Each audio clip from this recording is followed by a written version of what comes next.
இயேசு கிறிஸ்துவில் மிகவும் அன்பானவர்களே, எபேசியர் நிருபத்தின் 1ஆம் அதிகார வேத தியான பகுதிக்கு உங்களை அன்புடன் வரவேற்கிறேன். இந்த 1ஆம் அதிகாரத்தை 3 பிரிவுகளாக பிரித்து நாம் தியானிக்கலாம். முதல் பகுதி 1ஆம் வசனமும் 2ஆம் வசனமும் வாழ்த்துரையும் அறிமுகத்தையும் குறித்து படிக்கின்றோம்.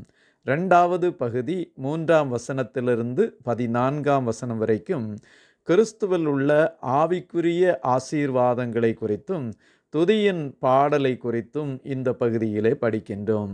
3வது பகுதியாக 15ஆம் வசனத்திலிருந்து 23ஆம் வசனம் வரைக்கும் நன்றி செலுத்துதலும் ஞானோதயத்திற்கான ஜெபத்தையும் குறித்து படிக்கின்றோம். எபேசியர் 1ஆம் அதிகாரத்தின் 1-2 வசனங்களிலே தேவனுடைய சித்தத்தினாலே இயேசு கிறிஸ்துவனுடைய அப்போஸ்தலனாகிய பவுல் எபேசுவிலே கிறிஸ்து இயேசுவுக்குள் விசுவாசிகளாயிருக்கிற பரிசுத்தவான்களுக்காக எழுதுகிறது என்று வாழ்த்துரை சொல்லுகின்றார். பவுல் தேவனுடைய சித்தத்தின்படி தன்னை கிறிஸ்து இயேசுவின் அப்போஸ்தலன் என்று அடையாளப்படுத்தி கொள்ளுகின்றார். அவருக்கு கொடுக்கப்பட்ட அதிகாரம் நேரடியாக ஆண்டவரிடமிருந்து வந்தது என்பதையும் எபேசுவில் உள்ளவர்கள் பரிசுத்த ஜனங்கள், பரிசுத்தவான்கள் என்றும் அழைக்கின்றார். இயேசு கிறிஸ்துவில் விசுவாசிகள் என்றும் அவர்களுக்கு பெயர் சூட்டுகின்றார். விசுவாசிகளுக்கு அவர்களுடைய அடையாளம் என்ன என்பதை இதன் மூலமாக நினைப்பூட்டுவதை நாம் பார்க்க முடிகின்றது. மேலும் கிருபையும் சமாதானமும் தேவனை நம்புகிறவர்களுக்கும் தேவனால் பிரித்தெடுக்கப்பட்டவர்களுக்கும் உரியது என்பதையும் இந்த பகுதியிலிருந்து அவர் சொல்லுவதால் நாம் புரிந்து கொள்ள முடிகின்றது. ஆகவே நம்முடைய பிதாவாகிய தேவனாலும் கர்த்தராகிய இயேசு கிறிஸ்துவினாலும் உங்களுக்கு கிருபையும் சமாதானமும் உண்டாவதாக என்று வாழ்த்துதல் சொல்லுவதை நாம் புரிந்து கொள்ள முடிகின்றது. 2வது பகுதியாய் இயேசு கிறிஸ்துவில் உள்ள ஆவிக்குரிய ஆசீர்வாதங்களை குறித்து இந்த பகுதியிலே சொல்லுகின்றார். அப்படிப்பட்ட ஆசீர்வாதத்தை சொல்லும்போது 4ஆம் வசனத்திலிருந்து 6ஆம் வசனம் வரைக்கும் பிதாவினுடைய பணியான தெரிந்து கொள்வதையும் சுவிகார புத்திரராய் ஏற்றுக்கொள்வதையும் குறித்து சொல்லப்பட்டிருக்கிறது. 2வது பகுதியாக 7ஆம் வசனத்திலிருந்து 12ஆம் வசனம் வரைக்கும் குமாரனின் பணியாகிய மீட்பையும் மன்னிப்பையும் குறித்து சொல்லப்பட்டிருக்கின்றது.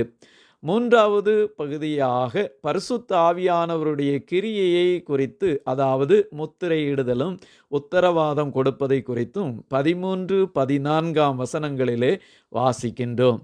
ஆகவே கிறிஸ்துவுக்குள்ளாய் நாம் இருக்கும்போது இப்படிப்பட்ட ஆசீர்வாதங்களை நாம் பெற்று அனுபவிக்க முடிகின்றது. குமாரனாகிய கிறிஸ்து நம்மை மீட்டெடுத்து கொள்ளுகின்றார். 3வது வசனத்திலே நம்முடைய கர்த்தராகிய இயேசு கிறிஸ்துவின் பிதாவாகிய தேவனுக்கு ஸ்தோத்திரம். அவர் கிறிஸ்துவுக்குள் உன்னதங்களிலே ஆவிக்குரிய சகல ஆசீர்வாதத்தினாலும் நம்மை ஆசீர்வதித்திருக்கிறார். தமக்கு முன்பாக நாம் அன்பில் பரிசுத்தமுள்ளவர்களும் குற்றமில்லாதவர்களுமாய் இருப்பதற்கு உலக தோற்றத்திற்கு முன்னே கிறிஸ்துவுக்குள் நம்மை தெரிந்து கொண்டிருக்கின்றார் என்பதை 4வது வசனத்திலே பிதாவாகிய ஆண்டவர் நம்மை உலக தோற்றத்திற்கு முன்னாக தெரிந்து கொண்டிருக்கிறார் என்பதை தெளிவுபடுத்துகின்றார். இதைத்தான் ரோமருக்கு எழுதின நிருபம் 8ஆம் அதிகாரம் 29வது வசனத்திலே தேவன் எவர்களை முன்குறித்தாரோ அவர்களை தமது குமாரனுடைய சாயலுக்கு ஒப்பாயிருப்பதற்கு முன்குறித்திருக்கிறார், தெரிந்து கொண்டு நம்மை முன்குறித்திருக்கிறார் என்ற செய்தி மிக தெளிவாக சொல்லப்பட்டிருக்கிறது. எப்படி முன்குறித்திருக்கிறார்? அவருக்கு முன்பாக நாம் அன்பில் பரிசுத்தமுள்ளவர்களும் குற்றமில்லாதவர்களுமாய் இருப்பதற்கும் நாம் இயேசு கிறிஸ்துவின் மூலமாய் தேவனுக்கு சுவிகார பிள்ளைகளாகும்படிக்கு நம்மை முன்குறித்திருக்கிறார் பிதாவாகிய தெய்வம் என்பது சொல்லப்பட்டிருக்கிறது. இதைத்தான் தம்முடைய தயவுள்ள சித்தத்தின்படியே நம்மை இயேசு கிறிஸ்துவின் மூலமாய் தமக்கு சுவிகார புத்திரராகும்படிக்கு முன்குறித்திருக்கிறார். ஆண்டவராகிய கர்த்தர் நம்மை அவருடைய சுவிகார புத்திரர்களாய் தெரிந்தெடுத்திருக்கின்றார் என்பது மிக தெளிவாக சொல்லப்பட்டிருக்கிறது. இதை நாம் ரோமர் 8:29-30 ஆண்டவர் நம்மை முன்குறித்து தமது குமாரனுடைய சாயலுக்கு ஒப்பாயிருப்பதற்கு மாற்றி முன்குறித்திருக்கிறார் என்பதை கற்றுக்கொள்ளுகின்றோம். 7 வரைக்கும் குமாரன் ஆகிய கிறிஸ்துவின் பணியான மீட்பை குறித்தும் மன்னிப்பை குறித்தும் சொல்லப்பட்டிருக்கிறது. எபேசியர் 1 அவருடைய கிருபையின் ஐஸ்வரியத்தின்படியே இவருடைய இரத்தத்தினாலே பாவ மன்னிப்பாகிய மீட்பு இவருக்குள் நமக்கு உண்டாயிருக்கிறது.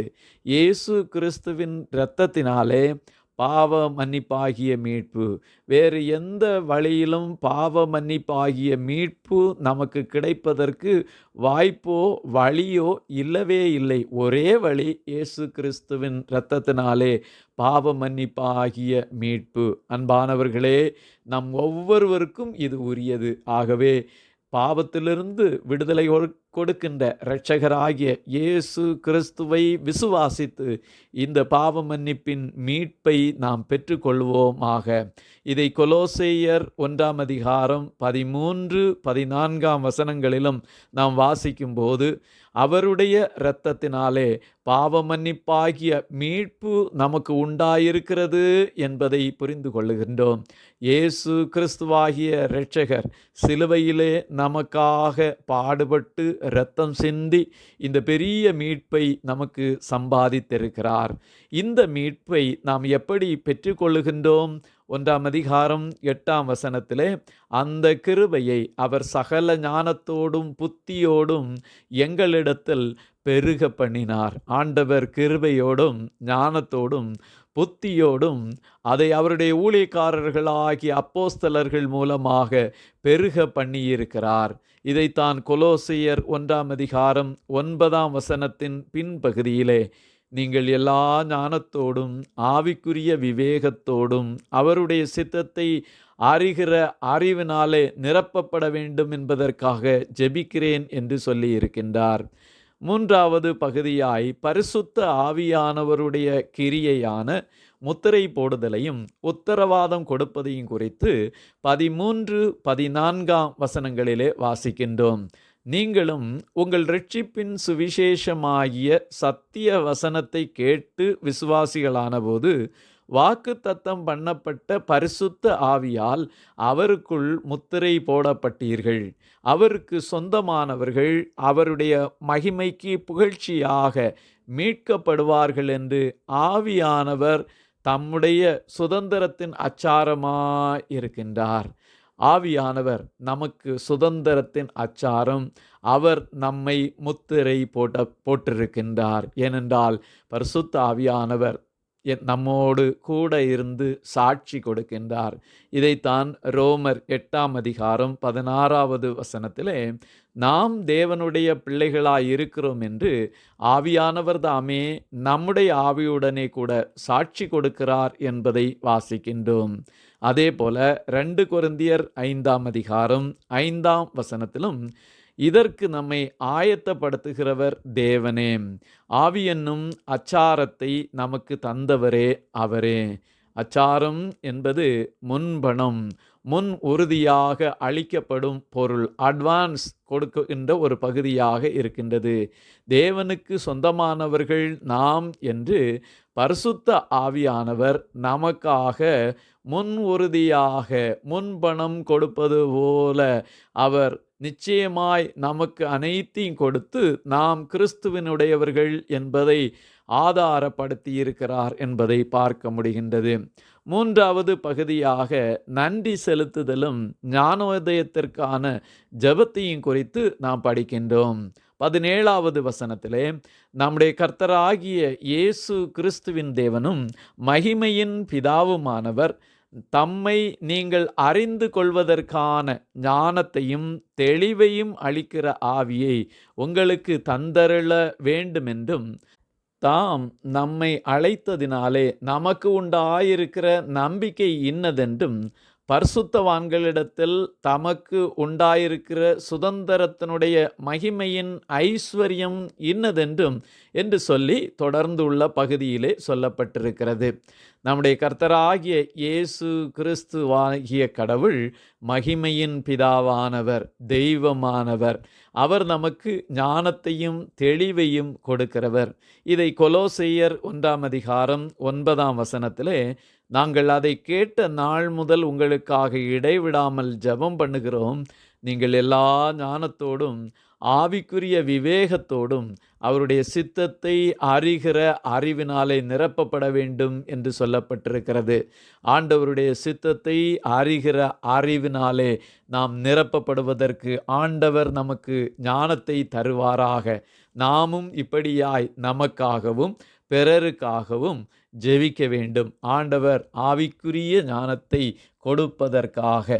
ஆண்டவராகிய இயேசு கிறிஸ்து மரித்தோரிலிருந்து எழுந்து நடப்பித்த பலத்த சத்துவத்தின் வல்லமைப்படியாய் அவரை விசுவாசிக்கிறவர்களாகிய நம்மிடத்திலே காண்பிக்கும் தம்முடைய வல்லமையின் மகா மேன்மையான மகத்துவம் இன்னதென்றும் நீங்கள் அறியும்படிக்கு அவர் உங்களுக்கு பிரகாசமுள்ள மனக்கண்களை கொடுக்க வேண்டும் என்று வேண்டிக் கொள்ளுகின்றோம். இந்த ஜெபத்திலே ஆண்டவராகிய கிறிஸ்துவின் மகத்துவத்தை அறிந்து கொள்வதற்கான வெளிப்படுத்தல் கொடுக்கக்கூடிய பிரகாசமுள்ள மனக்கண்களை பெற்றுக்கொள்ள வேண்டும். ஆகவே இயேசு கிறிஸ்துவை அறிகிற அறிவினாலே நிரப்பப்பட வேண்டும் என்பதை கற்றுக்கொள்ளுகின்றோம். நம்முடைய வாழ்க்கையிலே ஒவ்வொரு நாளும் கிறிஸ்துவின் வல்லமையையும் சத்துவத்தையும் நாம் அறிந்து கொண்டு அவருக்கு பிரியமாய் நாம் வாழ அழைக்கப்பட்டோம். ஏனென்றால் 21 கிறிஸ்துவை உன்னதங்களில் தம்முடைய வலது பாரிசத்தில் உட்காரும்படி செய்தார் என்பதையும், உலகத்திலுள்ள அனைத்து பொருட்களையும் அவருடைய பாதங்களுக்கு கீழ்ப்படுத்தினார் என்பதையும் 23 எல்லாவற்றையும் எல்லாவற்றாலும் நிரப்புகிறவருடைய நிறைவான சரீரமான சபைக்கு அவரை எல்லாவற்றிற்கும் மேலாக தலையாக தந்தருளினார். உலகத்திலே நாம் கர்த்தரை தொழுது கொள்ளுகின்ற கிறிஸ்துவின் சரீரமாகிய சபைக்கு தலையாக இயேசு கிறிஸ்து இருக்கின்றார். நாம் ஒவ்வொருவரும் அவருடைய மேல் மாளிகையாய் கூட்டி கட்டப்பட்டு அவரோடு கூட ஐக்கியப்பட்டவர்களாய் சபையின் சரீரமாக வாழ்ந்து கொண்டிருக்கிறோம் என்பதையும் நாம் புரிந்து கொள்ள வேண்டும். ஆகவே கிறிஸ்துவோடு ஐக்கியப்பட்டவர்களாய் தொடர்ந்து அவருடைய சரீரத்தின் அவயவங்களாய் நாம் வாழ்ந்து கர்த்தருக்கு பிரியமானவர்களாய் வாழ்ந்து கொண்டிருப்போமாக. இந்த அதிகாரத்திலே இயேசு கிறிஸ்துவுக்குள் நாம் யார் என்பது தெளிவுபடுத்தப்பட்டிருக்கிறது. முதலாவதாய் நாம் தெரிந்து கொள்ளப்பட்டவர்கள், இரண்டாவதாய் நாம் பரிசுத்தமானவர்கள், மூன்றாவதாய் கிறிஸ்துவின் சுதந்திரராய் பிள்ளைகளாய் சுவீகரிக்கப்பட்டவர்கள், நான்காவதாய் மீட்கப்பட்டவர்கள், ஐந்தாவதாய் மன்னிக்கப்பட்டவர்கள், ஆறாவதாய் சுதந்திரவாளிகள், ஏழாவதாய் முத்திரை இடப்பட்டவர்கள், ஒன்பதாவதாய் கிறிஸ்துவின் சரீரத்தின் ஒரு பங்கு சபையாய் இருக்கின்றோம். இப்படிப்பட்ட பெரிய பாக்கியத்தை பெற்றுக்கொண்ட நாம் கிறிஸ்துவிலே நிலைத்திருப்போம். இந்த சகலவிதமான ஆசீர்வாதங்களையும் பெற்று அனுபவிப்போம். கர்த்தர் தாமே இந்த வசனத்தின்படியாய் நாம் நடப்பதற்கு நமக்கு ஒவ்வொரு நாளும் அவர் உதவி செய்வாராக. ஆமீன், ஆமீன், ஆமீன்.